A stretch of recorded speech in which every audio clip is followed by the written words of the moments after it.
नमस्कार दोस्तों, आपका स्वागत है हमारे चैनल इंस्पिरिट डिवाइन पर। दोस्तों, कुरान के धर्म कांड के प्रेत कल्प में कहा गया है कि हमें हमारे मरे हुए लोगों की कुछ चीजें कभी नहीं लेनी चाहिए, अन्यथा भयंकर यातनाएं सहन करनी पड़ती है और अनेक प्रकार की हानियां भी होती है। इसीलिए प्रत्येक बुद्धिमान व्यक्ति को इन वस्तुओं के विषय में अवश्य जान लेना चाहिए। तो दोस्तों, महाभारत युद्ध के दौरान श्री कृष्ण ने अर्जुन को कई अत्यंत ज्ञानवर्धक जानकारियां दी थी, जिनमें से एक ये भी था कि हमें हमारे मरे हुए लोगों की कुछ चीजें कभी नहीं लेनी चाहिए। तो दोस्तों, आज के इस ज्ञानवर्धक वीडियो में हम आपको ये जानकारी देने जा रहे हैं और इसके पीछे की गहरी आध्यात्मिक और रहस्यमय सच्चाई भी बताने जा रहे हैं, जिसे सुनने से आपकी भी ज्ञान में वृद्धि होगी। इसीलिए आप इस वीडियो को पूरा अवश्य देखें, क्योंकि आधा अधूरा ज्ञान हमेशा घातक होता है। तो चलिए शुरू करते हैं। दोस्तों, एक दिन महाभारत युद्ध के बाद जब अर्जुन एक गंभीर चिंता में डूबे थे, तब उन्होंने श्री कृष्ण से पूछा, हे केशव, मैंने अपने जीवन में अनेक युद्ध लड़े, कई राजाओं को मरते देखा, उनके परिजनों को उनकी वस्तुएं अपनाते देखा, किंतु कुछ समय बाद वे ही लोग संकट और दुर्भाग्य के शिकार हो गए। क्या ये मात्र संयोग है या इसके पीछे कोई दैवीय नियम कार्य कर रहा है? श्री कृष्ण ने गहरी दृष्टि से अर्जुन को देखा और मुस्कुराते हुए कहा, हे पार्थ, जो तुमने अनुभव किया है वो केवल संयोग नहीं है। मरे हुए लोगों की कुछ वस्तुएं ऐसी होती है जो जीवित व्यक्ति के भाग्य को प्रभावित कर सकती है। यही कारण है कि शास्त्रों में इनसे दूर रहने का उपदेश दिया गया है। तुम इस रहस्य को गहराई से समझ सको, इसीलिए मैं तुम्हें एक कथा सुनाता हूं। प्राचीन भारत में धारानगरी नाम का एक समृद्ध राज्य था। इस राज्य के राजा महादत्त एक न्यायप्रिय और वीर योद्धा थे। उनके पुत्र राजकुमार अनिरुद्ध अत्यंत जिज्ञासु और बुद्धिमान थे। वो हर रहस्य को जानने की इच्छा रखते थे और किसी भी विषय को बिना तर्क वितर्क के स्वीकार नहीं करते थे। एक दिन राजमहल में राजा महादत्त से मिलने एक महान संत आए। जब वो संत महाराज से बात कर रहे थे, तो राजकुमार अनिरुद्ध भी अपने पिताश्री के पास बैठे थे और बड़े ही ध्यान से संत के बातों को सुन रहे थे। तभी राजकुमार ने संत को महाराज को कहते हुए सुना कि हे राजन, याद रखना, मरे हुए लोगों की 3 चीजें कभी नहीं लेनी चाहिए, वरना इसका परिणाम बहुत भयानक हो सकता है। ये सुनते ही अनिरुद्ध अत्यंत चौंक गए, क्योंकि ये बात उनके समझ से परे था। उन्होंने तुरंत संत से इसका कारण और मतलब पूछते हुए कहा, गुरुवर, आखिर ऐसा क्यों? क्या ये केवल एक लोक कथा है या इसके पीछे कोई वास्तविक कारण भी छिपा हुआ है? संत ने कहा, वत्स, समय आने पर तुम्हें स्वयं इसका उत्तर मिल जाएगा। राजा से वार्तालाप और भोजन करके संत राजमहल से चले गए। कुछ समय बाद महाराज महादत्त एक भयंकर युद्ध में शहीद हो गए। पूरे राज्य में शोक की लहर दौड़ गई।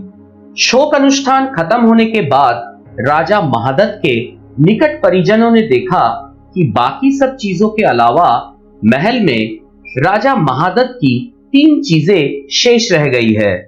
पहला, राजमुद्रा यानी राजा की मुहर, जो राजा के अधिकार और शक्ति का प्रतीक था। दूसरा, ताबीज, जिसे राजा सदैव अपनी रक्षा के लिए धारण करते थे। और तीसरा, स्वर्णासन यानी कि सिंहासन, जिस पर बैठकर राजा न्याय किया करते थे।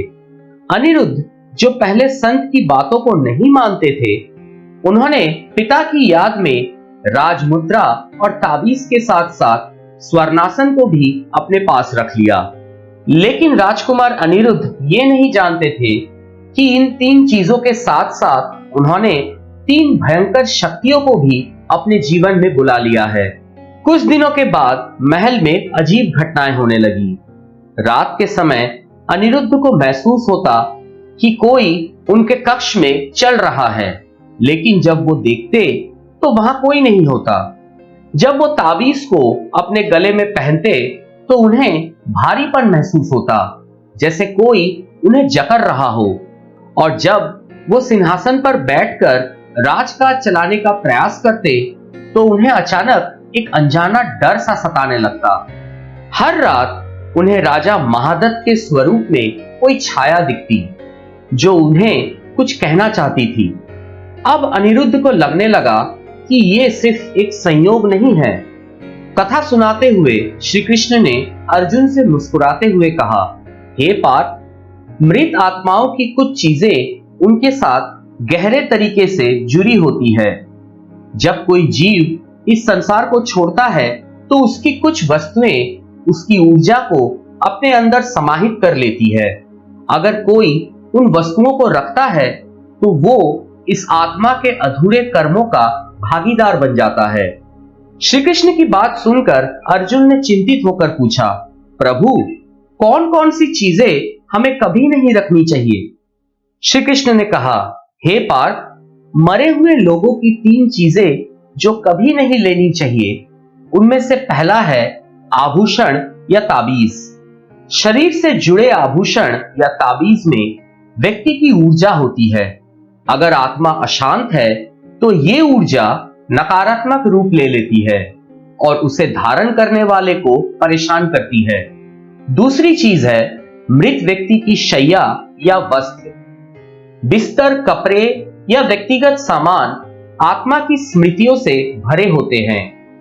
यदि वो आत्मा किसी प्रकार से पीड़ा में थी तो इन वस्तुओं को धारण करने से वही पीड़ा अगले व्यक्ति को भी झेलनी पड़ती है। तीसरा चीज है सिंहासन या अधिकार। मृत व्यक्ति की गद्दी या उसका आधिपत्य जबरन लेना बिना उचित संस्कारों के जीवित व्यक्ति के भाग्य को उलझा सकता है। यह सुनकर अर्जुन ने पूछा, हे माधव, तो क्या व्यक्ति के मृत्यु के बाद उनके चीजों पर मृत व्यक्ति के प्रियजनों का कोई अधिकार नहीं होता?